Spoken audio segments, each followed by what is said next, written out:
আসসালামু আলাইকুম বন্ধুরা, কেমন আছেন? আশা করি ভালো আছেন, সবাই ভালো আছেন। আমার মন ভালো নাই, কারণ অনেকে আমারে কমেন্টে পাঠায়, ভাই আপনার গায়ে সবসময় গেঞ্জি একটা দুইটা দেখি, আপনি কি নতুন কাপড় চোপড় কিনতে পারেন না? আমারে সবাই বলে, কমেন্টে আমারে সবাই বলে, ভাই আপনার গায়ে সবসময় গেঞ্জি একটা দুইটা দেখি, এগুলা দিয়ে আপনি ভিডিও করেন।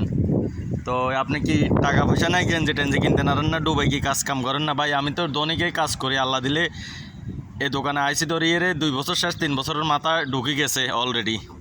কিন্তু মনে করেন টাকা কামাই, কিন্তু টাকা নিজের হাতে 1 টাকা গুনতে পারি না। কথা বুঝছেন? টাকা গুনতে হারি না নিজের হাতে। তো আজকে ভিডিওটার করার উদ্দেশ্য হলো ভাই, আসলে আমি গেঞ্জি কিনবার টাকাও আছে। কথা বলতে ভাই, আমি গেঞ্জি কিনি কী করবো? আমি তো যে টাকা এই দিয়ে কাজ করি, এটা আবার আনিয়ে দুইয়ে রাখি দিই, কারণ আমার থেকে ঘোরার মতো 10 মিনিট কোথায় যাওয়ার মতো এই সময় নাই হাতে। তো আজকের ভিডিও করার উদ্দেশ্য হতে যারা আমার এগুলা বলতেছেন, ভাই আপনাদেরকে আল্লাহ হেদায়েত দান করক, আরও ভালো কাবু সবু ফরাত তৌফিক দেখ, আমি দোয়া করি আপনাদের লাই। কিন্তু আপনারা আমারে যাই বলেন, আমি আল্লাহর দরবারে খুশি। তো সবাই ভালো থাকেন, সুস্থ থাকেন বন্ধুরা। আসসালামু আলাইকুম।